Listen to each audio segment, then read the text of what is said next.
খাগড়াছড়ি, রাঙামাটি, কক্সবাজার, সাতকানিয়া, আনোয়ারা, বাঁশখালী এই সমগ্র অঞ্চলের আমার ভাইয়েরা বন্যার মধ্যে কষ্ট পাচ্ছে। আমরা দেখতে পাচ্ছি বন্যার মধ্যে এই সমস্ত এলাকার ভাইয়েরা মানবতর জীবনযাপন করছে।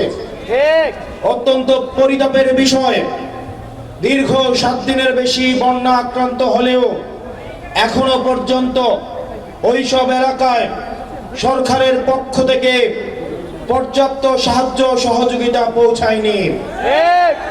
আমরা দেখতে পেয়েছি বন্যা শুরু হওয়ার সাথে সাথে পার্বত্য চট্টগ্রামের একজন প্রতিমন্ত্রী উনি হজ করতে বিদেশে চলে গিয়েছেন। আমরা একই সাথে দেখেছি ঠিক ওই সময়ে আমাদের প্রধানমন্ত্রী আজকে পর্যন্ত উনি প্রায় রুটি পর্যন্ত আমার পার্বত্য চট্টগ্রামের ভাইয়েরা বন্যায় কষ্ট পাচ্ছেন আর উনি বরিশালে সফরে যাচ্ছেন। এটি পার্বত্য চট্টগ্রামবাসীকে যেই বরাদ্দ দেওয়া হয়েছে 30 টাকারও কম প্রত্যেকজনকে বরাদ্দ দেওয়া হয়েছে। পার্বত্য চট্টগ্রাম থেকে জাতীয় রাজস্বে এই বছর 90,000 কোটি টাকারও বেশি এই বছর তারা জাতীয় রাজস্বে জমা দিয়েছে। অত্যন্ত পরিতাপের বিষয়, তাদের এই সংকটকালীন সময়ে তাদের জন্য বরাদ্দ ছিল 30 টাকারও কম। মাননীয় স্বরাষ্ট্রমন্ত্রী গতকাল সংসদে দাঁড়িয়ে দম্ভের সাথে বললেন সংবিধান সংস্কার কমিটি এটা নাকি কোনো সংবিধানে নাই। এটা যদি সংবিধানে না থেকে থাকে 2026 সালের নির্বাচনও কোনো সংবিধানে ছিল না।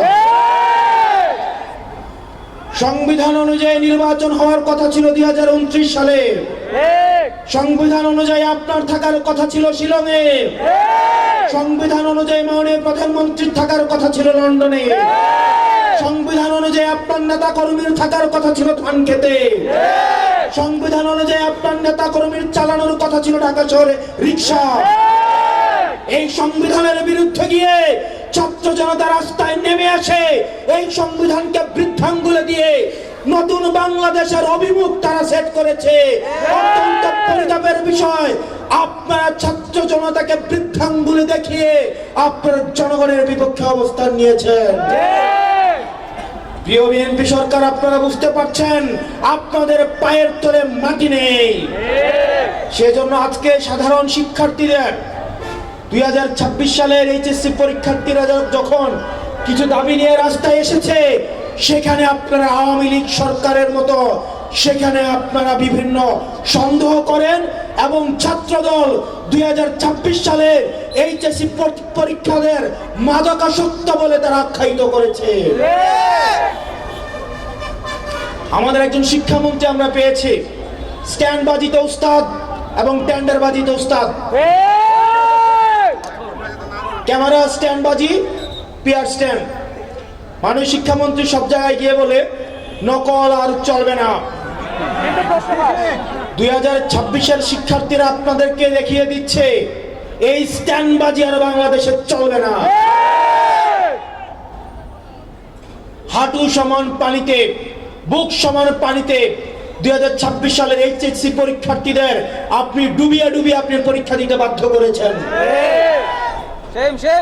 এবং একটা পরীক্ষার প্রশ্ন আপনি প্রণয়ন করেছেন। আপনি পরীক্ষার প্রশ্নের মধ্যে 2টা সৃজনশীলে আপনি ভুল দিয়ে রেখেছেন। একটা পরীক্ষার্থীর তখন মানসিক অবস্থা কি ধরনের হয় একবার চিন্তা করেন। সে যখন দেখে প্রশ্নপত্রে ভুল, সে যখন নিজে চেষ্টা করে পরীক্ষায় উত্তর মিলানো, পরীক্ষা দিয়ে এসে হয়তো বুঝতে পারে প্রশ্নপত্রে ভুল, সে যখন উত্তর মিলাতে পারে না তখন পরীক্ষার মধ্যে কি ধরনের মানসিক অবস্থা তৈরি হয় একবার চিন্তা করেন। আপনারা একবার দুঃখ প্রকাশের প্রয়োজন বোধ করলেন না, বরং এই শিক্ষার্থীদেরকে আপনারা বলছেন মাদকাসক্ত। এই শিক্ষামন্ত্রী আপনি যাদেরকে ফার্মের মুরগি বলছেন, এই ফার্মের মুরগিরা রাস্তায় এসেছে বলে আজকে শিক্ষামন্ত্রী হয়েছেন। এই ফার্মের মুরগিরা রাস্তায় নেমে এসেছে বলেই শিলং থেকে এসে সংবিধান বিশেষজ্ঞ হয়েছে। এই ফার্মের আজকে লন্ডন থেকে এসে বাংলাদেশের প্রধানমন্ত্রিত্ব করছে।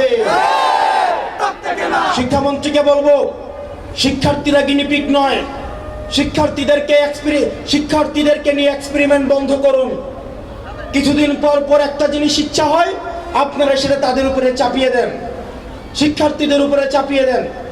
এই শিক্ষার্থীদের আপনাদের এক্সপেরিমেন্টাল টুল না, যে যখন ইচ্ছে তাদেরকে নিয়ে এক্সপেরিমেন্ট করবেন।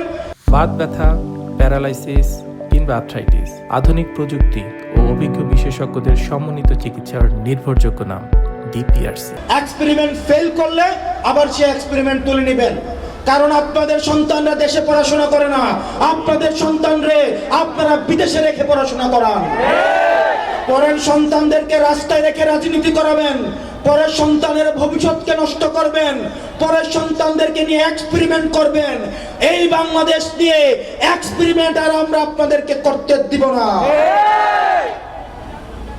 2026 সালের এইচএসসি পরীক্ষার্থীদের প্রতি সংবেদনশীল আচরণ করার অনুরোধ করব। না হয় এই শিক্ষার্থীরা যদি রাস্তায় নেমে দৃঢ় অবস্থান নেয়, আপনার পাটাতন যে শক্ত না, এই অর্ধবেলা আন্দোলনে সেটা বোঝা গিয়েছে। আমরা 24 পরবর্তী বাংলাদেশে এই ধরনের বাংলাদেশ আমরা চাই না। ব্যবসায়ীরা হাহাকারের মধ্যে রয়েছে, ফুটপাতের হকাররা হাহাকারের মধ্যে রয়েছে, রিক্সাওয়ালা ভাইয়েরা হাহাকারের মধ্যে রয়েছে। 200 টাকা ইনকাম করলে 50 টাকা বিএনপি ছাত্রদল যুবদলকে চাঁদা দিতে হয়, স্থানীয় এমপিদেরকে চাঁদা দিতে হয়। এই চাঁদাবাজির বাংলাদেশ আর চলবে না।